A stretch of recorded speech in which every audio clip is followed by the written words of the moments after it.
Good evening, everyone. Thank you for joining us on Between Us Girls radio show in Atlanta on Radio Mayak.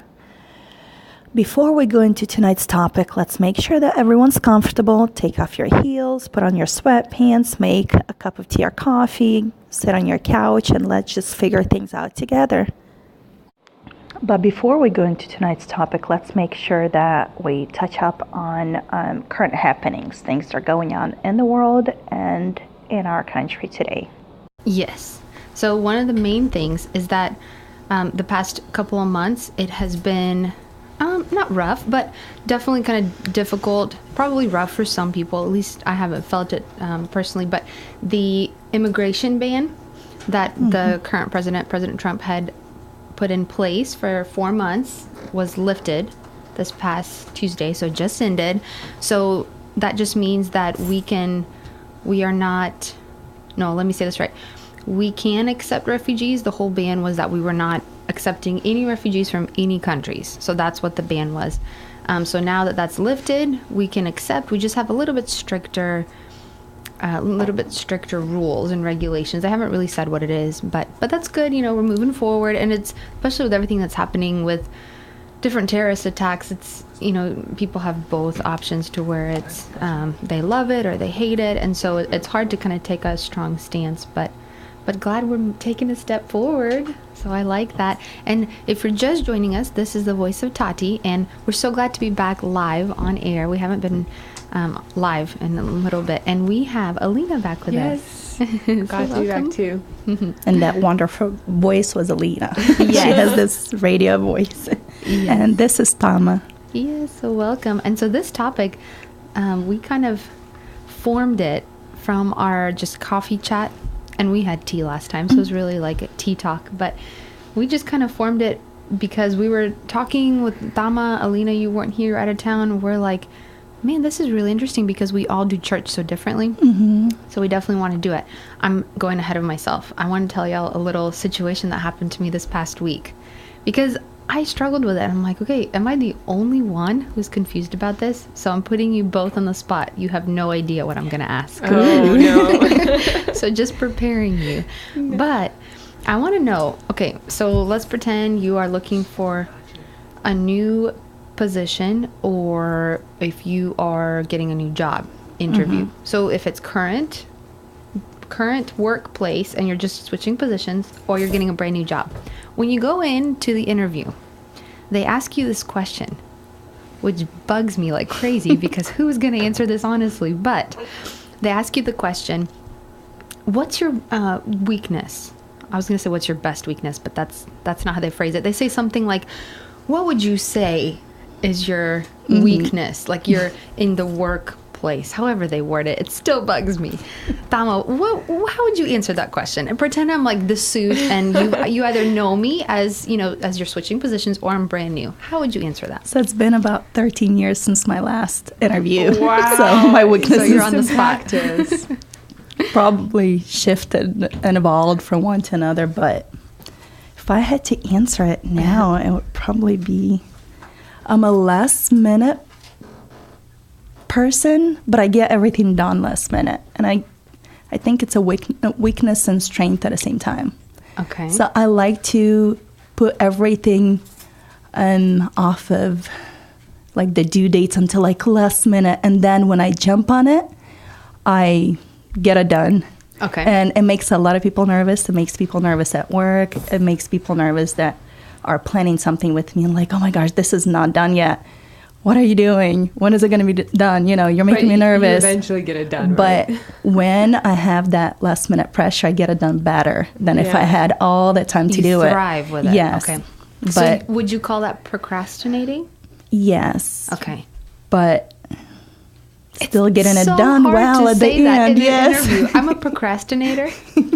Yeah. So nuts. I would have to defend it. Yes. You feel like you have to, right? Because Yeah. they ask you your weakness and you think, okay, anything I say right now is going to really like, ooh, you know, that's a big, you know, negative point in that category. So it always makes me nervous. Okay, Alina, what about you? What would you describe as your weakness in the workplace?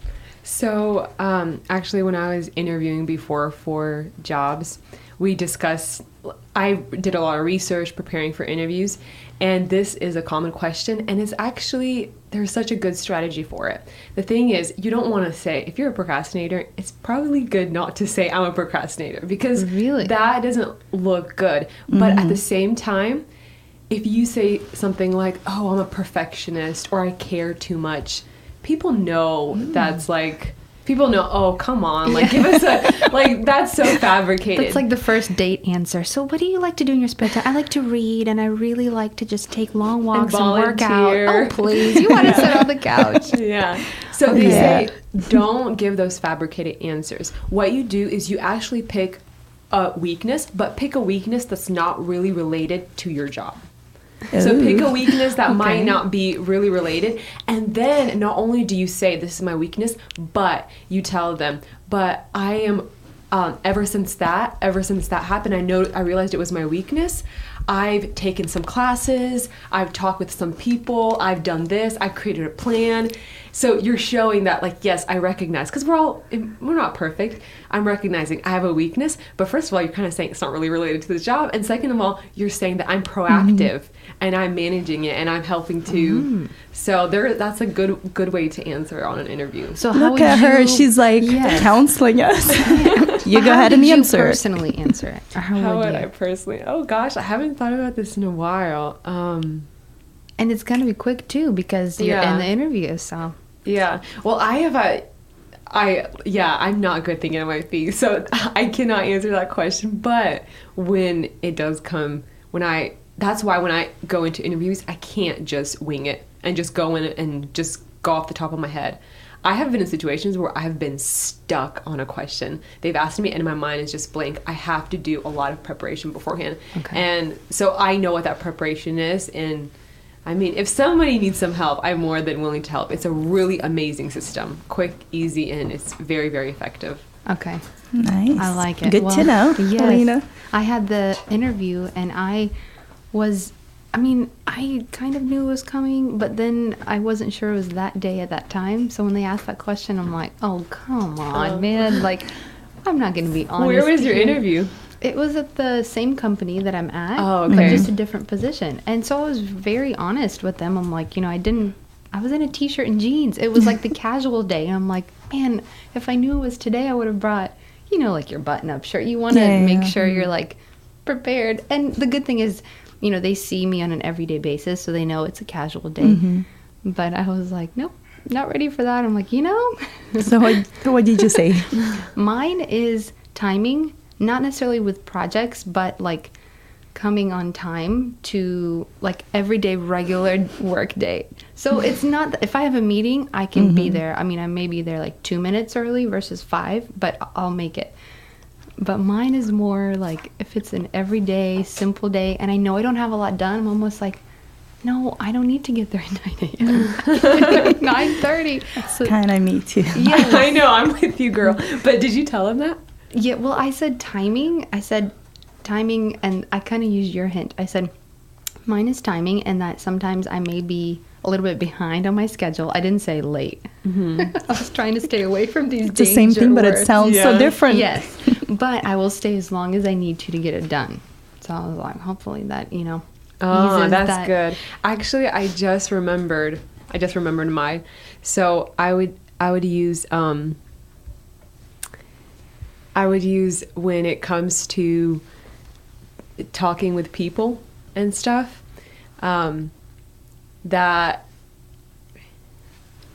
You, I just when blank you- like I do.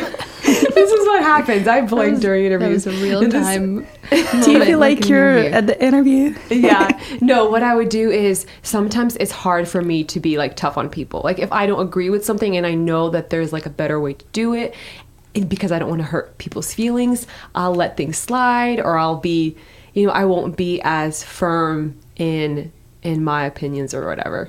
So that would be mine. But I would say, and then I would maybe share a situation where I knew I had to say this even if it might not be popular or whatever. Okay.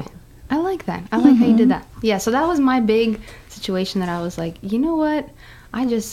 I do not do well with that question. So I'm glad y'all could help. I like your advice. I'm going to do that to where you show the, proactive. Hey, this is my weakness, but this is what I'm doing to fix it. I'm gonna try Tati, that there is a book. It's called 60 Seconds and You're Hired, something like that. Ooh. And it is amazing. He will give you Okay. the formula to like blow away your interviews. And Who it is it? actually works. I don't know. I forgot who wrote it, but the book is called 60 Seconds and You're Hired. Great, Okay. great book. I need to read that. But do you think all managers that interview think the same or are looking for same thing in a person? I think they get these questions from like a questionnaire online that says, this is or like a handbook. So maybe this handbook is telling them if they answer this question, they're more of this category, like leader, and so okay. maybe whatever they're looking for a manager, they want their answer. I think I am totally speculating. What would it be so great is to actually bring like a hiring manager in for an interview or something, And ask them all these questions. ask them how Ooh, they. we should do that one day. Yeah. That's true. That's a good Because I'm future thinking topic. about like 3 managers on my team at work, and they're all so different. If they had to interview 3 different people and use same criteria, they would still interview differently, and they would look for different things in people. They're just so different as people and as managers. So I wonder if there is really a formula, or it would depend on who's interviewing you. That's true. I'll tell you about this one. Sorry, we're probably going. No, this is good. This This is a is very important. interesting question. Yes. But when I was interviewing after college, actually, it was when I was still in college. It was my junior year, and I was interviewing for an internship that summer. And one of my interviews was with Racetrack Headquarters. Okay. And I went into the interview, and there were 2 guys that were interviewing me. The first one, we hit it off, had such a great interview. And he walked out, maybe it was like 10, 15 minutes, and he walked out, and I'm like, man, I have this internship in the bag. We really clicked, we really hit it off. And then the second guy walked in, and I think that was the worst interview I've ever had. It was a disaster. He literally told me, well, he had like a list of questions, and he just asked them mechanically, and then I tried my best to answer them, and then he's like, do you have any questions? And I think that's my strong suit, asking questions. So I had a list of good questions as well that I asked him, and he would go like, yep, yes, no, yeah. And then one of my questions was like, what kind of characteristics do you look in for a person who would fill this position? And he said, they just have it. And I'm like, what's it? And he's like, he's like, you can't describe that quality. Oh, great. It's just it. They have it. Thanks. And you know when you see it that they have it. And I'm just thinking, I don't have it. That's what you were saying. I don't have it. And like, I walked out of that interview crying. It was horrible. So it's true what you're saying. You can hit it off with certain managers, and they see.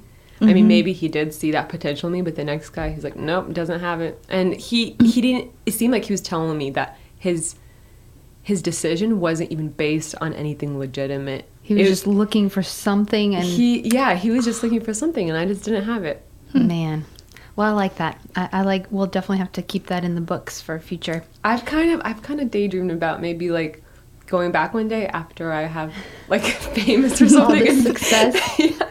Let's bring him on the radio show. Listen, buddy, what is it? I Being like that. I have it, okay. Yes. Okay, that'll be your moment. We'll put that in the books as well. Okay, so today's topic, we called it churching because it's kind of become something you do, almost not somewhere you go for modern age. The reason I say that is because when I first looked up the definition of church, just to see how it's defined, it's got so many different definitions, and the first one was a place of worship specifically for Christians. So I thought that was really interesting that it, the first most popular one is that. And then they had, a body or religion or body of religion, people that follow that religion come together, a profession, a clerical profession. So had all sorts of different definitions, but that really, in my head at least, I was picturing one thing. So when you ladies think of church, from your perspective specifically, what do you think of, Dama? I think more of a gathering of people than a building, or because I did look up the definition of word church, and it did say that it's a building for worship, a place of worship where people gather.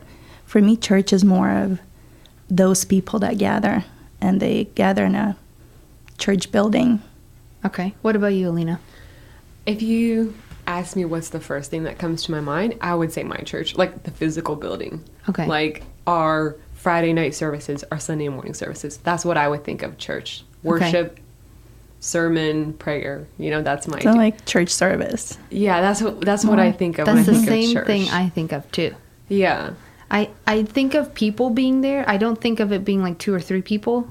I think of like a gathering. Like for some reason, I think it has to be a group of people, a big group of people. But I think like the typical Sunday church service. I don't think, Wednesday or Thursday. So that was interesting how we all have our own perspectives because we all kind of grew up in a Slavic family, Christian family that goes to a church. And so a church is whatever building it's in.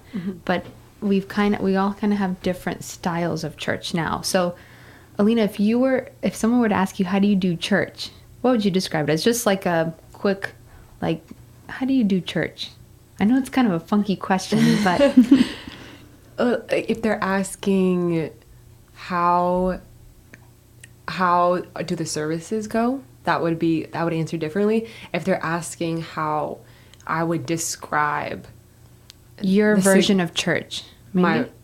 my version of church. I mean, I guess I would describe our services, and that I'm just the typical, worship, songs, prayers, Sunday school involved in that, and youth meetings. That's how. No, I like that. What about you, Tama? How do you do church? So church to me is first Sunday. Of course, everyone thinks of church being like the main service being on Sunday. So I think it's a huge part of churching is going to a Sunday service. But I do love the idea of small groups being part of church. To me, there's no church without outside of Sunday. Small groups? When church gathered, people from the church create smaller groups and gather outside of the church building. Okay. When they have house meetings, when they go to cafe or something like that and do a Bible study or a study of a certain topic, to me, it's a huge part of the church. That's where I think of church is when it goes out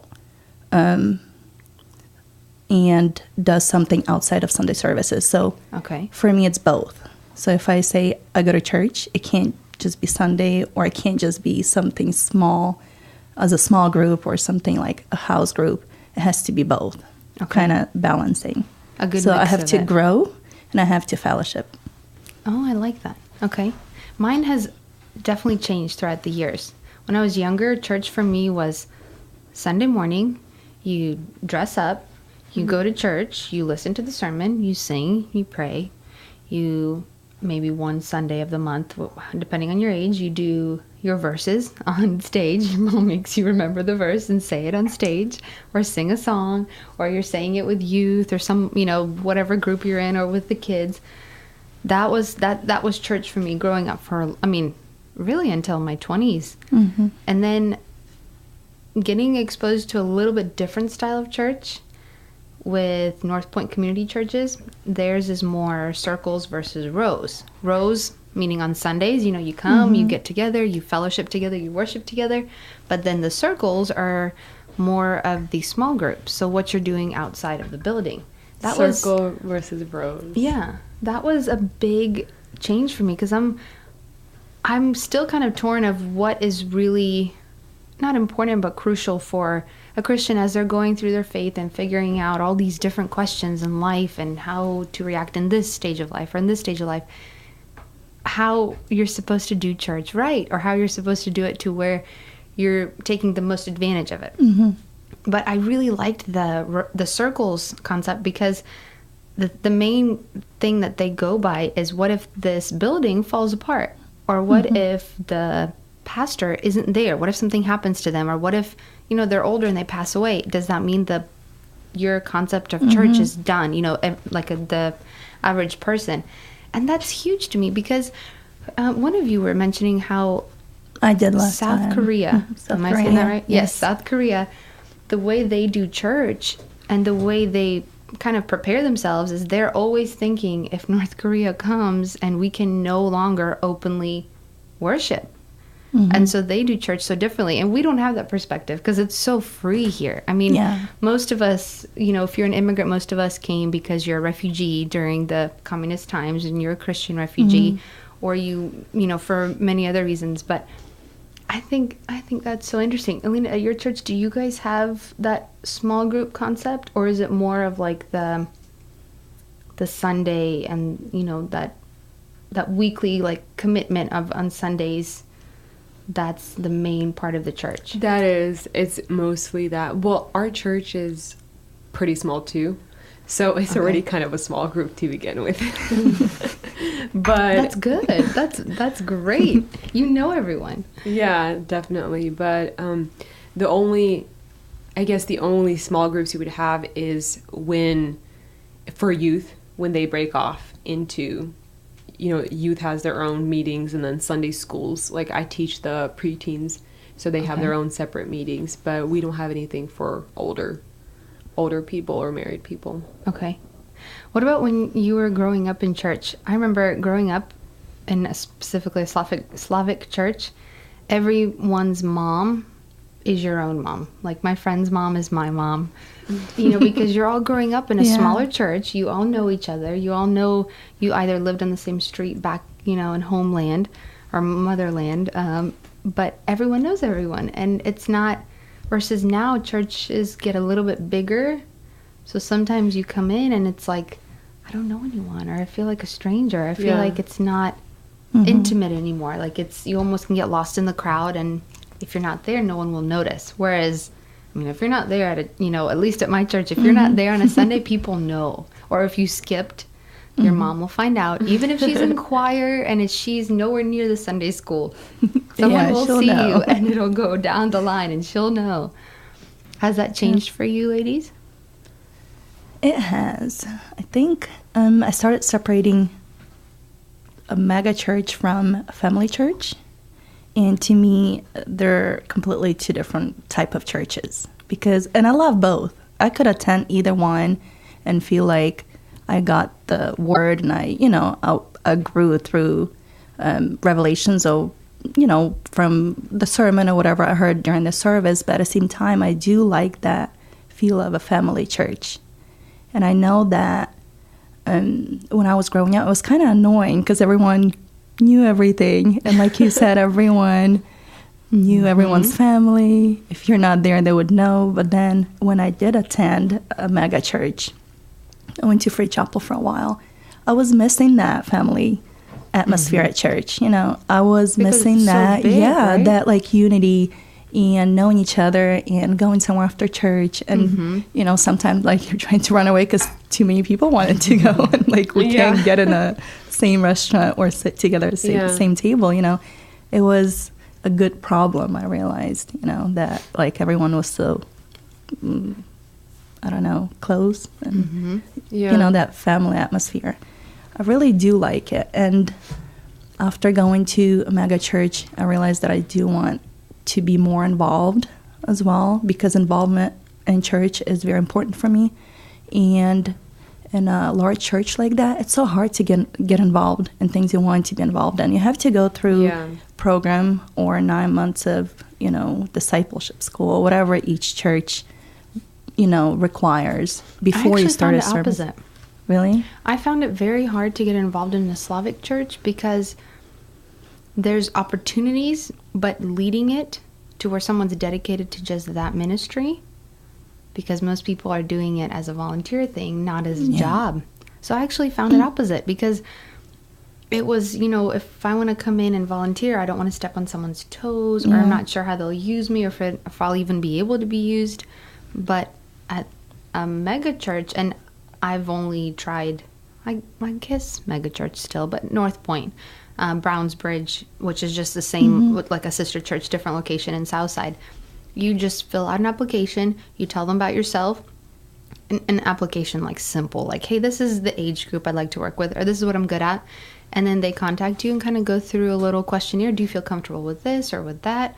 and they put you in a ministry that they think you'd be good at. Well, see, that sounds a lot simpler than what I went through to volunteer at a big church. It had to be a program. You have to not miss a single class in 9 months, you know.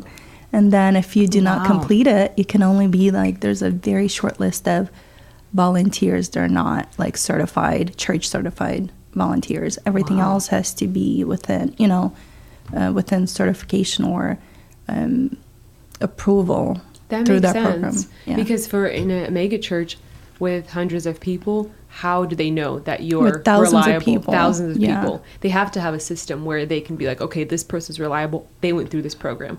They can't just, because it's not like a family atmosphere, where in a smaller church, like my church, for example, because we're so small, there's so many opportunities to get involved. I'm already like doing 3-4 things in the church, and they want to put more on, you know? And I'm like, no, I need a little break. But there's so many opportunities to get involved because it's a smaller church. And also about I guess if you talk about the benefits of a smaller church, we mentioned this a little bit, the accountability. Because That's very true. Church is not something you're going to want to do every single week. Mm-hmm. Sometimes maybe you've had a really long week and you want to stay in bed the whole weekend. You don't want to get out of bed. You don't want to get out of your PJs. Exactly. It's convenient. But you have to go because, you know, like you said, people are going to be like, where were you? Why? Or you have responsibilities in the church and you have to be there. Whereas in a bigger church, I notice just from friends who do attend a big church, when you get those, you know, feelings like, oh, I really don't want to go to church, it is so much easier when you don't have that accountability, when you know nobody's counting on you, when you know nobody's looking for you. It's so much easier to just be like, well, I'll just watch it online today. But then you stay home and you're like doing the laundry while it's in the background, and then I feel like week by week by week it becomes harder and harder to really get yourself up and get going when you know that there's no accountability. So no people aren't going to be asking you, and you could just as easily sit at home and, you know, watch it online. This was me the past 3 weeks. You're so right. I mean, it's true because busy and you're tired, and we had to work a couple of the weekends, so it's late nights. And the first week, it was hard to stay home, you know, like to make that decision, but okay, let's do it. Okay, no problem. Sometimes you need a break. The second week, it was easier to stay home because the previous week we stayed home. The third week, same thing. It does. It gets much easier to stay at home and kind of take it easy and say, okay, no, it's fine. I'm still getting the same experience. But I was telling Tama, you actually, last time, it's the same thing as if you were to watch a concert on the video, like on a video on TV, or go there. Completely different experience. Oh, yeah. Because when you're there, you feel the intensity and the passion and the excitement of everyone in the room. That's why you go to a concert. Yeah. You know, you're not going to, I mean, you are going to hear the person, but really you could hear the person, you know, online or by on yourself, a YouTube video or, you know, anything like that. You want to go with a group of people that are around you, excited and passionate about the same thing. It's like when I go to a baseball game. I don't care about baseball. Go Kobe Bryant. And you're like, no, wrong sport. Yeah, wrong sport. But I do like the atmosphere of a live game. But I just don't care for baseball at all. That was my first experience going to a football game. I didn't understand any of it. I was like, this is going to be boring. But just the crowd. And you get so excited. Yeah. Next thing you know, you're punching someone. No, I'm just kidding. Okay. Alina would never. She'd be like, it's okay. We both win. But it's true. The other thing is, I mean, I'm not anti-mega church, or I don't know what my thoughts are on it. Maybe I'm working through the process as we talk. But I'm also thinking, what is the purpose of having thousands of members in your church? Does it serve, like, what good purposes does it serve? It does, I guess, in a way, you can get people organized. You have a larger group of people, so maybe you can make a bigger impact. You can, even the financial side, contribute to more community projects or outreach projects or, you know, helping the poor or whatever. But really, I feel like when there is a mega church, usually it's because there's a really good leader or a really good pastor as well. You know, they really congregate around the pastor. And I've actually heard this. I was listening to like a podcast with a preacher I like to listen to, and he mentioned how a lot of his members were upset one week because he wasn't there. And Oh, he's wow. like, you guys expect me to be there, but he hadn't been there. And I think that is when you congregate around a really talented speaker. I mean, and like there's a reason people are drawn to I mean, yeah, he has a talent, you know, he can convey God's word in an interesting, powerful way. That's great. But when your focus is on that teacher, on that preacher, it becomes more about him and less about the purpose of a church. Because that does happen. People get upset when their preacher or their pastor isn't there, or even they'll go when they visit that state, they'll go specifically to see that preacher, you know? See that speaker. Yeah. Yeah, I always thought about going to Times Square Church and seeing David Wilkerson, you know? I like that. I have not a rebuttal, but I have a thought on that. Okay. We're going to take a quick break on it. Quick break. We'll be right back. Again, if you're just joining us, this is Between Us Girls Radio, and we're talking about churching. So give us a few minutes, and we'll be right back with. And we are back. Yes. We apologize. The song did not work out, so we're back. More it's of just us. a little thing we're trying. That's all Yes. it is. Actually, we have Tati doing sound tonight. Yes, first time. And yes, first time. And such a cool thing. It's good. We're learning, and we got live going for the first time. So everyone Yes. on live, hello. On both, if you're wanted to see us live of how we do this, if we look like we're reaching for something in the middle, it's banana bread. We Yes, have and a it's little actually snack. really good. Good job. It's very good. Good. I'm I was glad going to you eat like it while the song was playing. While we had the song, we were going to do our little dance and shake off all the nerves. But that's okay. This is good. You guys get to see us full on how we are Yes. behind the scenes. And we have our cups of coffee. We're having coffee tonight just to keep us going. But you're welcome back to Between Us Girls. Again, this is churching. So we're just talking about how we do church. And we all have kind of different styles, kind of similar styles. So we just wanted to figure out what it means, and is there a right way to do it, or is there a wrong way, or is it just different for everyone? And I wanted to touch on what you just said, Elena. Yeah, because so that got you me have really a excited. rebuttal? Go ahead. Yes. And I have a thought. Okay, yay. So what you said, the purpose, what is the purpose of having a mega church and all the members? And I think the way the churches start is, at least, and again, I'm speaking only for North Point Community Church, not for, I'm not representing them at all. I just go there, and I've been attending for a while. So that's why I can speak on it. Not all mega churches. I've been to Free Chapel a few times, but not enough to actually know how they function and what their motive is, in the sense of what our church mission is and who we're trying to attract. But the way North Point started, which is so interesting because that's what they get not in trouble for, but that's what the controversy is around all the time. They started a church for unchurched people, which is so funny to say because you're like, well, why would you start that church? It's a church for people that maybe left the church or were in a church setting and maybe disagreed or didn't like it or got even kicked out, which is a very hard group of people to pull back into a church. And then people that also just want to do church in a little bit different way, in the sense that there's not a membership. I was looking through today to make sure, but there's no membership at church. So most churches have Really? members. You Yeah, have yeah. people that have been there for a while. At our other church, the church that I grew up in that I've been in a while, is Lantos Church, New Life Church.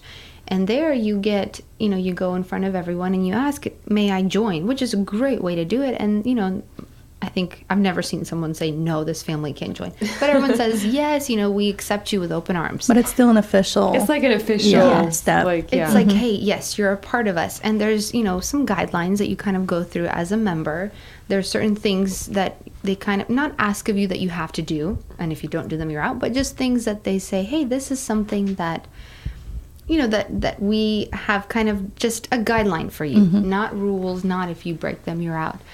But not at North Point. And so one of their things is we did not want to make a membership because we don't want it to be an exclusive thing. We want to pull in anyone and everyone because we want them to feel comfortable. We want them to feel like you can join, anyone who's there can join. So I don't think they started the church as a mega church. I think they started it just as a church. And because of this idea that we're not exclusive, you don't have to pass certain things, you don't have to apply or share certain things to get in, that's what's pulled so many people in. But the last part you said is the speaker. I mean, with any church, even churches that have, that are Russian churches that aren't necessarily called a mega church, but they have 300 members. I mean, that's still a lot of people. But even them, if it's not the pastor speaking, there's been different meetings where if, my dad is one of the members that attends or anything like that, people will mention the pastor needs to speak more. He needs to be the one to, and it's so funny because they do so heavily rely on the person leading, the pastor that's leading it. So when that becomes the case, that's almost like dangerous because you can't base church on a person. You'll always get disappointed because it's a person. That's not the focus and the point of a church. But I don't think a mega church's mission was to become a mega church. I think it just happened that way because of that concept of we're not exclusive. Anyone can be a part of it. Now, when you're a part of it and they say, you don't have to sign up or do anything to be a member. If you've been serving and are involved, so volunteering in any way, we consider you as a member. If you've attended for a certain amount of time, you're automatically a member. If you don't want to be, that's fine, but we're going to count you as part of the family, which I like that because I like that their requirement is almost like be a part of it. Because sometimes if you're a member and you don't volunteer at all, but you have opinions, it's like, well, let's see you try and then you can tell me how to do it. Yeah, that's true. Well, I actually taught on church in my Sunday school this past Sunday. It's so How old's your Sunday school? Well, at the end, what age are they? They're 12, 13. Okay. That age that's a range. rough age. Yeah. From 12 to teenagers. They're in That's that that transition stage, age. They're in that stage where they're very smart and they think they know everything and they know a lot. They do know a lot. I was actually very surprised when I started teaching how much they knew. But at the same time, I love them. I love them. Like they're so smart and they're so kind. So it's great. But one of the things you learn so much when you teach as well. But one of the things that we talked about at the end of the lesson is that what you said, it's not about, you can't, because church is not perfect and we can't go thinking we have to find the perfect church. And if we don't like this church, we're just going to leave. Of course, maybe there may come a time where you do end up leaving and it's appropriate and you leave. But that should be the last option. Yes. Because church is not supposed to meet all your expectations for all your ideas of what it should be like. And that's never going to happen because it's made up of so many different people. And at the end of the lesson, it said the only person or the only, I guess, entity that can meet all of your expectations is Jesus Christ. And for you to develop that personal relationship with him, and he will meet all your expectations, not to expect your pastor to fulfill all your expectations or your church or any person to fulfill all your expectations, because that's never going to happen. So that was the kind of the conclusion of that. Which is huge for that age group because they are so, like at that age, your friends are like everything to you. You know, you're like, Mom, you don't understand. That's my best friend. And if something goes wrong, your life falls apart because you got hormones and all this other stuff going on. But people are important to them at that age. So, but even growing up, you're so right. If you depend on a person in a church, I mean, things will happen, unfortunately. Do you guys remember the story of Steve Fee? No. He is worship leader from North Point, and that was a huge turning point. So the story was, and the reason I feel sort of comfortable, I hope it's okay, but I won't, go into detail, but he's gone out and shared about it, and, it's been a very open thing. But he was a worship leader with teenagers, and I have a friend who, he was almost like a father figure too. I mean, he looked up to this guy. This man was perfect. That's who he wanted to be as a father. He was married, everything. And unfortunately, again, he was a worship leader, so he wasn't just someone in the church. He was a leader, at the church. He had an affair, and that broke up his family. And the affair was for a long time, and it was, I mean, not that having it for a short time makes it better, but it was just rough. And because of that, he stepped down. So it was not a mistake. It was like an ongoing it was thing that he years. had to hide and cover up. And so they were found. They didn't come forward. Someone found that. So his band broke up. He was no longer worship leader. And the main thing, because I just saw it from the side, my friend who saw him as such, he almost compared him like, hey, that's what a Christian should be, a Christian man. And so that's what he strived to be, versus thinking, no, my focus needs to be, the way Jesus did things and the way Jesus loved and lived life and told us to live. I'm not saying that he wasn't doing it right, but as a teenager, he didn't have a father figure, so I don't blame him. But that was hard for him, because when he saw him do that, he was so disappointed. He was thinking, are you kidding me? Everything my belief in the way a man should be was based on you. And Steve's story is incredible now, because he's, choosing this really broken and really hard thing to have in the open. There's plenty of people that make mistakes, but because they're not in the light, most people don't know about it. So it's easier to just skim over it, whereas he is blasted for it. I mean, as soon as it happened, and everyone has opinions and everyone has, things to say about it, they knew exactly, every detail, and then they didn't know details, but they made up details. So he went through a rough time for him and his family. But he's using that now as, kind of his ministry to talk to other men that may be struggling with that, or just lead in a way that's, hey, I messed up, but I'm coming back from it, and there is grace and all that. But for the guy who leaned on him, that was a huge turning point, because he had to rethink how he does church, how he does leadership, how he does, all of it, because you can't lean on one person to do it. So I wanted to go into details about church. Okay. Now, these details are like very detailed, but it's stuff that I've always thought about. The first one is probably one that's talked about a lot. And I don't know if it's only in Slavic churches or if it's in American churches as well. I haven't heard a lot in American churches, but I've heard a lot in Slavic churches. Dress code. And this is like, everyone's like, uh-oh, what is it? But do you think, this is probably a loaded question, but I'm going to ask it. Do you think that there has to be a dress code in a church? To either of you?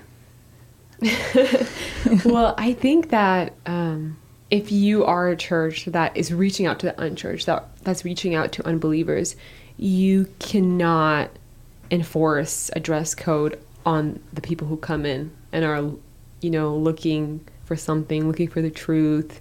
I totally disagree. You really? Yes. Okay, explain. I feel like there has to be some mercy given. I do think there has to be mercy, but I don't think there has to be like whatever you want to wear, just like at school, just like at a museum or at a restaurant that says flip-flops are required or shoes and a shirt are required. Well, I do agree to some extent. But for some reason, when you enforce a dress code at a business or some other function, it's accepted. Like, okay, we understand. But when you enforce it at church, it's seen as, oh, you're being legalistic. Isn't that funny? Because it's a church. Yeah. Well, I don't know about that, but I guess my general answer. I don't want you to be safe. Yeah. Well, because I need to figure this out too. The thing is, I feel like I can't be specific because every church is different. But what about from your perspective? Okay, my thing is, if the church, I think the church does have some rules that maybe it doesn't come out outright and say it, but it's just accepted that this is how we do it. Like, for example, we wear skirts in church. Like, women wear skirts and dresses. Okay. So if that is what your church is doing, respect them. Respect the way they do that. Be respectful of that. But as a member of the church, maybe it's our responsibility to be aware, like that Bible verse in 1 Timothy 2, where it says, and all women as well, don't only adorn yourselves with adorn yourselves with respectable apparel with modesty and self-control, not just with braided hair, gold, pearls, or costly attire. So he's saying don't be showy, and don't it's not like a fashion show. You come in and you're all dolled up and dressed up, but it's very ingrained in our Slavic culture that it is kind of like a fashion show. You have to be dressed up. Yeah. On Sunday, you gotta wear so there's like those two extremes. Either you're like in PJs, or you're in stuff that you can't afford. Yeah, that's true. And he says don't do that. And the thing is, when I think of the women that I look up to in like ministry leaders or pastors' wives or something, when I think of them, I can picture how they look like on Sunday mornings. They're dressed in like a boxy shirt. Not that it's Very unattractive. simple. Yeah, very simple, like white shirt and like black knee-length skirt, and that's it. Very simple attire. Like none of them, when I think about them, they don't come wearing all these fancy pompous clothes. They really practice this. And when you think of them, you don't think of ostentatious and showy. So I think it's important that we as Christians, as we grow, as we mature, we also take into consideration not just our inside spiritual man, but also how we look on the outside. And maybe it's the preacher's responsibility to talk about these kind of things, but to be standing outside of the church with a measuring stick, how long? I don't think that's effective or necessary. But I don't know how else would you enforce a dress code in church? I don't think enforcing will ever work, because some people are responsible and respectable and learn to kind of abide by rules of whatever place they're going to. Some people will be like, this is me, I'm staying true to myself and my PJs are me, When I think of dress code, I'll actually think of there should be a perfect balance between having guidelines or some kind of standards. I don't like word guidelines, standards for church, but then at the same time to accept people in to the church without making them feel like an outsider and you don't belong here. Yeah, and you're not measuring up to our standards. And maybe in a process of them changing, growing, explain things and inspire them to be the light and to, represent Christ differently, but not to force it. Like, I don't like that word forcing, enforced. Yeah. Because a lot of people have different ideas too. I think how you mentioned, Alina, with the pastors' wives, they almost have to be safe. So they have to almost, like a nice, neutral, safe. And then I think everyone else just kind of goes off what they've seen or what they've had in their lives. And so one experience that I remember, knee-length skirts, the right length, but then the tightness. And you're thinking, well, I would rather you wear some, dress pants that are nice and loose, but not so tight. So it's almost like, well, the length might be right, but then that part. And then the other part that I think sometimes gets in the way is dress code, because it's your outer appearance. Just like anywhere else, if you see someone dressed nice, you're like, wow, okay, your first impression or just your reaction to them is going to be different than if they dressed, didn't take care of, didn't groom themselves. And you're thinking, man, you look rough. What happened? Sometimes when even me too, when you see someone come into a setting where they should be dressed a certain way and they're not, it's almost like you hear the the whispers in the eyes. And then that person gets that idea that, oh my goodness, I am not welcome here. I'm way out. It's not, I don't fit in. So it's such a hard thing to figure out, because can you imagine a preacher having a sermon on this on a Sunday? I think it's appropriate. I think having men and women in the room together with kids, it almost would be like, the men are going to be like, that's right. The women are going to be like, well, wait a minute. Because, excuse me. Yeah, well, because for men, they're going to wear a shirt and pants. They don't really go too much beyond that. Whereas we have so many these options. Yeah. So for us, it's almost like it has to be such a different topic. And the way we see clothes. When I go shopping with my husband, he walks through a store to the back and walks back. I'm thinking, wait, you didn't even touch anything. You have to touch, how we are, touch and feel, how much. Oh, it's on sale. Oh, 2 for this. Oh, this is this fabric. Oh, I could wear this. You can spend an hour in there and you do zigzags. Yes. And he literally goes from the front That's to talent. the back and out. And I'm like, wait. But look at that. He's like, no, I'm good. I don't need it. And I feel like that's how they think of clothes. So it's interesting. I would love to hear a sermon on that. Well, I think not speaking about sermons as well, not teaching, okay, this is how we're going to do it and this is what you should and shouldn't wear. And also about having a dress code in church, it's not going to work, because if you say, okay, everyone must wear knee-length skirts, there will be somebody who's going to break the rule and they're going to wear a really tight knee-length skirt. Or if you say, okay, no tight skirts, now you have to wear pants. they'll find a way to break that. They'll wear tight Yeah. pants, you know? There's no, you make a rule, and if somebody's heart is not, I guess, right, if somebody really doesn't care about being modest, they will find a way to break it. Even if Yeah. you cover them from head to toe, you know, and you say cover your head and everything else needs to be covered as well. Somebody will come in with like a hot pink, Yes. like, you know, sheer, Net and- yeah. exactly, like lacy or whatever, That's you know. So somebody will find a way to break it, and it's not a matter of what you are not wearing. It's a matter of the heart. Yeah. If you have the mindset that I want to be appropriately dressed when I come to church, I want to make sure I'm not distracting somebody or tempting somebody, then it doesn't matter what the rules are, you will find a way to you know, to be modest in what you wear. If you don't care about that, then you won't. So I really don't think having a dress code works. It's really about changing a person's heart, and that's where I guess the proper teaching comes in as well, and proper examples, having good examples to look up to. That's true. The example Yeah, part is true. huge. I like that. Okay, my next thing, I'm going to kind of skip through because this I struggled with a lot when I did the SMBS, and we went to a bunch of different churches, and one of the churches we went to would separate, they were very conservative. I mean, like, very conservative. They would separate men and women. How did you guys even end up in those churches? I have no idea of how they picked that church. I mean, our choir, like usually, you know, you have like your, and don't ask me to sing because it was awful. I had to sing. I told my choir director, I'm like, listen, I can move my lips, but I really don't think you want me to sing. But usually, you know, you have like your altos, and then behind are the tenors for Yeah. men, right? Tenors. Yeah. So, you know, you're not sitting beside each other, but you're in the same, like, because you have to kind of hear each other.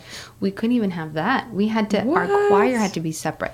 Wow. Husbands and wives sat on separate sides. So it's very, very conservative. And this isn't just Christianity. I mean, other cultures and other religions have the same concept too, where men and women Yeah. cannot sit together. But walking in, I almost was like, this is going to be I'm going to be so uncomfortable in a rough service. And because I just thought, are you kidding me? And I've been to a church before with my brother where we were visiting a church and he's my brother and I was sitting by him and they made us move. What? Wow. I had to, we were visitors. I had to sit on the other side. But I totally got a lesson there and I don't know if there's a saying for it, but I got shown up. That's probably not right. Because my idea of how the people would be, like we had the service and everything, and then afterwards speaking to the people, oh my goodness, so nice, so open. Let us feed you. Come here. We'll show you this. They actually genuinely wanted to know who you are. They genuinely wanted to help you, like take care of you, because we had to stay the night there. Everyone was so kind, and it was like I was seeing family. We had so much fun, open conversations, not like, you know, Yeah. we can't. So it was so funny that I felt more comfortable there. And then the next church, which I don't know if they did that, you know, on purpose to kind of show us like a different perspective. The next church was very similar to like a mega church. They were very, very open. No rules. You know, people could come. I mean, I didn't think there were any dress code rules. People wore whatever they wanted. Very different. Felt like nobody was talking to us. Wow. We were so like, we felt welcome, but it wasn't welcome in the sense like, hey, you Like know, serving and yes, we're so yeah. glad you're here. So it was so funny to me that a church that strict. What do you think about that? I know that's such a scary question, men and women sitting together, but you know, I think church should be a family trip on Sunday. You know, like you go together as a family, get ready at home, you drive up there and you sit together. And especially if you can sit husband, wife, and kids, I think it's an experience that a family should experience together during the services, you know, praying together, sitting there. If there's a sermon and you have a little question, you ask your wife, or like, oh, wow, you know. Share I just those think little that, moments as you're yeah, I listening. think it's great to share that moment with the family versus separate and have a completely separate experience during that service. I just feel like church is for growing together as a family as well. I would have to ask, what is the purpose for them separating? Like, is it so like men are not tempted by women while they worship, or women are not tempted by men, or I'm not sure. Or I is mean, that like- I really don't know. They also didn't wear. specific ties because they had the arrow facing down. They were very much into symbolism. So maybe because, back in the day they used to separate men and women to pray and to worship.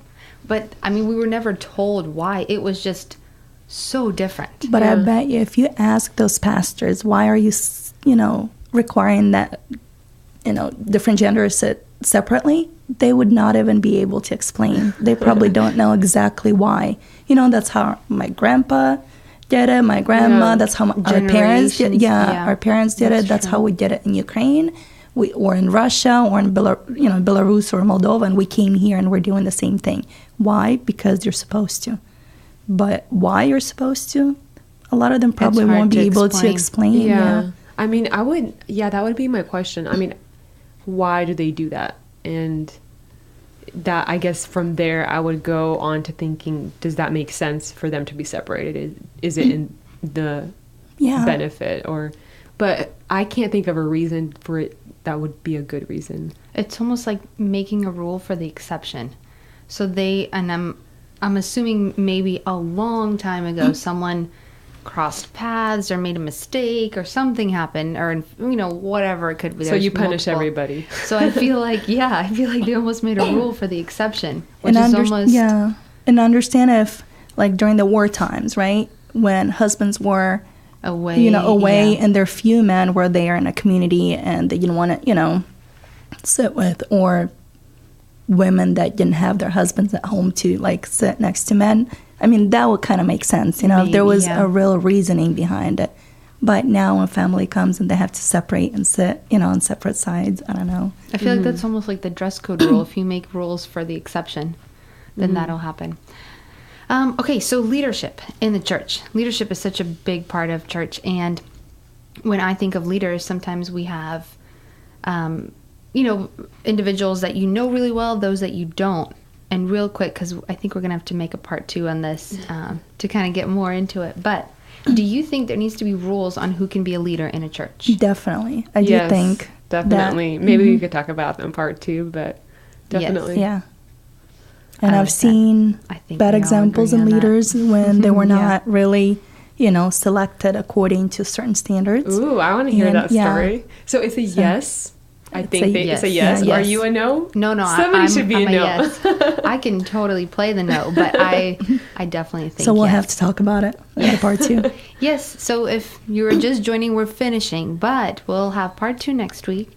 Thank you so much for joining us, and we're so glad you took the time to sit with us for a little bit. This topic was called churching, and this is Between Us Girls Radio. We hope you have a wonderful week, and we'll see you next time. Yes. See ya. Bye.